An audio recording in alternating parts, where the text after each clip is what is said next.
dá vontade de ficar ouvindo e ouvindo e ouvindo e ouvindo, né? Porque o Caio traz não só o conteúdo, como forma, é incrível. Vocês entendem por que eu sou fãzoca de carteirinha, né?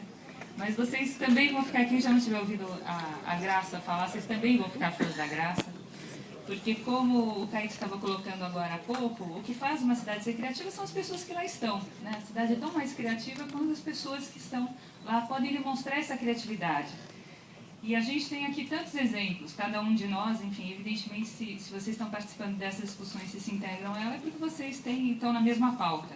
A gente tem aqui o Leonardo Brandt, com 912 projetos, como os empreendedores criativos, o Cultura e Mercado, ele sempre pioneiro nessas nossas discussões. A Joyce Jalbert Leal, com o Objeto Brasil, grande precursora da exportação da imagem do nosso Brasil por meio do design, do incentivo desse setor. O Altair Lombardi, com a New Ventures do Brasil. Enfim, cada um de nós, no final, e tantos outros que nem daria para ficar mencionando agora, somos essa criatividade que fazem com que São Paulo, por paulistanos nascidos ou convertidos, acaba sendo a cidade que é. E é não só a cidade, mas o Estado, o país, essa busca das singularidades que as cidades trazem. Uma analogia muito interessante que a gente consegue perceber entre a economia criativa e as cidades criativas se dá justamente por essa busca das singularidades, é um olhar de dentro para fora. O que tem de diferencial naquilo que é feito naquele espaço, o que tem de diferencial naquele produto, naquele serviço, naquele novo modelo de negócios, naquele sistema associativo colaborativo. E nada mais emblemático para discutir um sistema, um modelo diferente e que foi inspirado no que existia de melhor do mundo, mas tomou uma carinha completamente própria e que, por sua vez, acabou sendo de inspiração e ainda é, e certamente será porque não para de crescer em tamanho e em qualidade, é a São Paulo Fashion Week. O Caíto já apresentou em grandes linhas a Graça, cofundadora da São Paulo Fashion Week com o Paulo Borges. Ninguém melhor do que ela para descrever a São Paulo Fashion Week. Mas dentro dessa nossa discussão de cidades criativas e de economia criativa, vale mencionar um ponto que o Caio também levantou, foi que desde o início desses nossos debates, já há vários anos, a Graça vai precisar quantos, a São Paulo Fashion Week, avant la lettre, assim, tomou uma bandeira de organizar discussões no âmbito da São Paulo Fashion Week sobre economia criativa, reunindo grandes lideranças, nomes referenciais, de novo, Altair participou, a Joyce, Danilo, enfim, tantos amigos queridos e que, de fato, são os inovadores dentro dessas discussões e estão sempre acompanhando. Então, mais do que a São Paulo Fashion Week como uma plataforma de serviços, do intangível, como a Graça brinca, e que segue um modelo completamente distinto do que são as Semanas de Moda do Mundo, e não por menos se converteu já na quinta maior semana de moda do mundo, apesar de ser tão nova. A São Paulo Fashion Week também é um exemplo escrito do que é o empreendedorismo criativo e do que são novos modelos. Então, gostaria de passar a palavra para a Graça, que também tem um vastíssimo currículo, mas ela é jornalista, empresária, tem mais de 20 anos de experiência no mercado de comunicação e marketing. A empresa que cuida da São Paulo Fashion Week, que faz essas estripulias maravilhosas, é a Luminosidade, da qual a Graça é sócia, e ela também é diretora do InMod, que é o Instituto Nacional de Moda e Design. Então, por favor, Graça, agora pronto, a gente vai experienciar mais uma.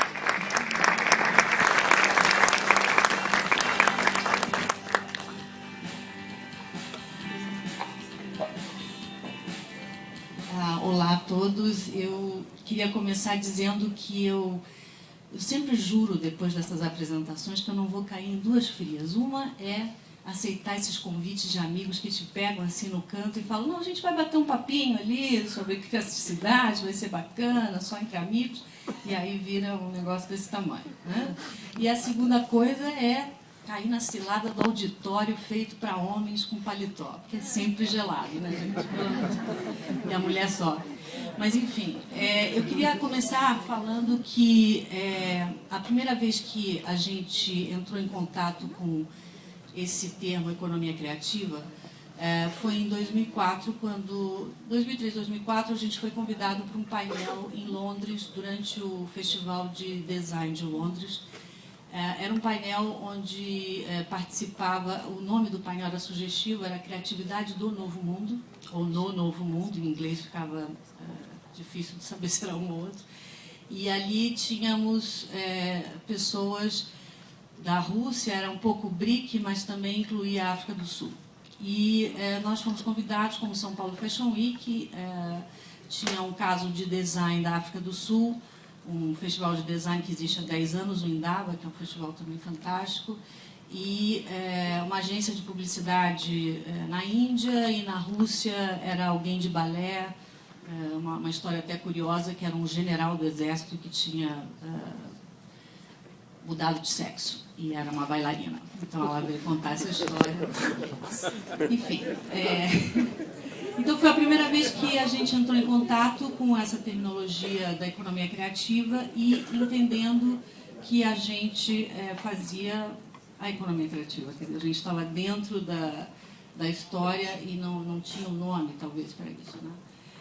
A partir daí, a ONU nos procurou e pediu para usar o caso do São Paulo Fashion Week como um exemplo de vários pilares que são considerados pilares da economia criativa, que é a ideia do processo, que é a ideia de trabalhar em rede, que é a ideia do uso das novas tecnologias e de ser um conector, quer dizer, que é exatamente a função necessária para caracterizar a economia criativa, que é aproximar os vários criativos e transformar isso em negócios sustentáveis, enfim, dar visibilidade, abrir outras oportunidades. Isso tudo para dizer o seguinte, que o Ricardo Guimarães, de todas as suas definições ali, nomes para a economia criativa, o Ricardo Guimarães, num dos nossos encontros, que é a partir de 2007, com o Altair, com o Banco Real, o Fábio, o Malu, enfim, todos acreditando nesse caminho, como um caminho, inclusive, de desenvolvimento e sustentabilidade para o país, a gente começou a reunir, de fato, criativos e economistas ou pessoas dos setores mais tradicionais da economia para estabelecer um diálogo. A gente acreditava que seminários, quer dizer, essa posição de alguém de cima falando alguma coisa, não era a posição melhor para poder, de fato, fazer com que a economia criativa fosse compreendida e tivesse avanços. Então, a gente acreditou num modelo novo, que foi um modelo de encontros que a gente realizava dentro do São Paulo Fashion Week, que também era uma novidade, porque muitas dessas pessoas jamais pisariam no São Paulo Fashion Week se não fosse a partir desse convite, dessa proposta. Né, tirando todos os preconceitos aí de moda, etc. E tal. Então, foi um avanço muito grande, porque a gente, de fato, conseguiu reunir nomes muito interessantes, importantes, que trouxeram várias contribuições que resultaram em cadernos de economia criativa e que foram bastante pioneiros. Até hoje, são cadernos que são solicitados, e as pessoas gostam muito do conteúdo, porque é esse conteúdo da conversa mesmo, de contar os casos. Mas, na época, o Ricardo Guimarães ele falou que preferia chamar a economia criativa de economia interativa, né? A economia do acolhimento, do vínculo, que é basicamente o que a gente fez nos encontros, fazia nos encontros, e é o que a gente faz no São Paulo Fashion Week. Então, eu queria começar mostrando rapidamente que a gente completou 15 anos o ano passado. A gente está entrando no 16º ano, estamos completando o 16º ano, e a gente fez questão de criar essa bandeira aqui de que o São Paulo Fashion Week é mais que evento, mais que moda. Primeiro porque não existe no grande público essa compreensão, obviamente é visto mais através da mídia como um evento de moda, e a gente sempre tratou do São Paulo Fashion Week como algo além de um projeto de moda, de um evento de moda. Então, a gente considera... E eu queria só dizer que a gente preparou... eu preparei essa apresentação muito rápida aqui, com base na nossa apresentação em Xangai, na Expo Xangai. O São Paulo Fashion Week foi convidado como um dos cases de economia criativa no pavilhão da ONU. Então, precisava explicar por que era um case de economia criativa. Então, eu achei que fazia sentido dentro de um evento de criaticidade. Então, o São Paulo Fashion Week, a gente considera mais que um evento, uma plataforma de criação e inovação. A cada 6 meses a gente vê aí pessoas reunidas mostrando seus trabalhos, expondo o que elas estão pensando. É a 5ª semana de moda mais importante do mundo, quer dizer, ela tem esse foco na moda. Ela conseguiu isso ao longo desses 15 anos. Ela considera a moda e design como driver de desenvolvimento, né, para o país. Então, trabalha dentro disso. E é um hub conector. que é uma das questões que a gente sempre discute muito com a Lala, com a Cainha, com a Lídia Goldenstein, que é a necessidade de mais conectores. A gente precisa, na verdade, de mais elementos conectores que possam aproximar as pessoas e saber o que elas estão fazendo e dali surgirem novas soluções e novas oportunidades. Então, o São Paulo Fashion Week ele é esse hub conector. Entre os diferenciais, então, ele tem esse estímulo às diversas redes criativas, ele trabalha com isso, ele se utiliza muito das novas tecnologias como ferramenta de comunicação, e isso também é um elemento importante dentro da economia criativa e um fator de aceleração desse processo. E as relações de patrocínios e de parcerias, a gente nunca considera como uma relação, vai lá, põe a sua marca e está ótimo, dá o dinheiro, está tudo certo. A gente sempre trabalha e sempre trabalhou desde o início tentando entender a estratégia do parceiro e tentando ver pontos de contato, para que ele também, a partir dali, também tenha uma experiência inovadora e mais rica e fique com a gente mais tempo, evidentemente.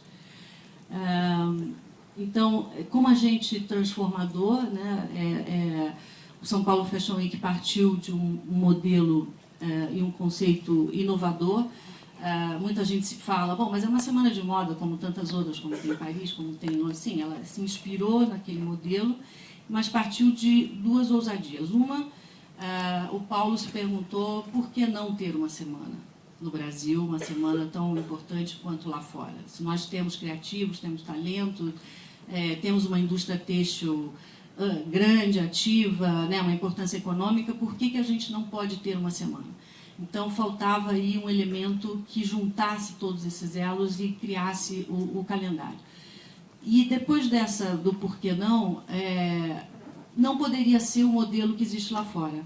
Porque lá fora, na verdade, existe uma cultura há muito tempo estabelecida, existe já uma franca parceria entre a indústria e o criador, e eles pagam, na verdade, para fazer os seus desfiles. Eles usam vários pontos da cidade, ou às vezes mesmo a sede da Semana de Moda, mas eles pagam um FII para estar no calendário e pagam para fazer os seus desfiles, né? No caso aqui nosso, a gente entendia que não existia uma unidade entre as marcas que estariam se apresentando, entre os designers, enfim, eram marcas de tamanhos diferentes, eram empresas que não tinham as mesmas condições, mas que você poderia, por exemplo, ter um jovem talento que tinha toda a condição de estar numa semana de moda, mas não tinha condição econômica de fazer um grande show, um grande espetáculo, e aí poderia sofrer com isso comparações que não seriam as mais indicadas para julgar o trabalho dele.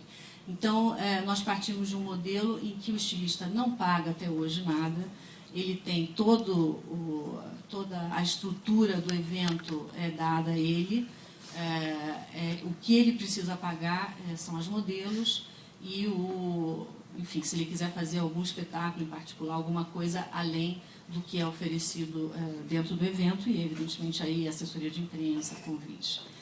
Então, é um modelo diferenciado do resto do mundo.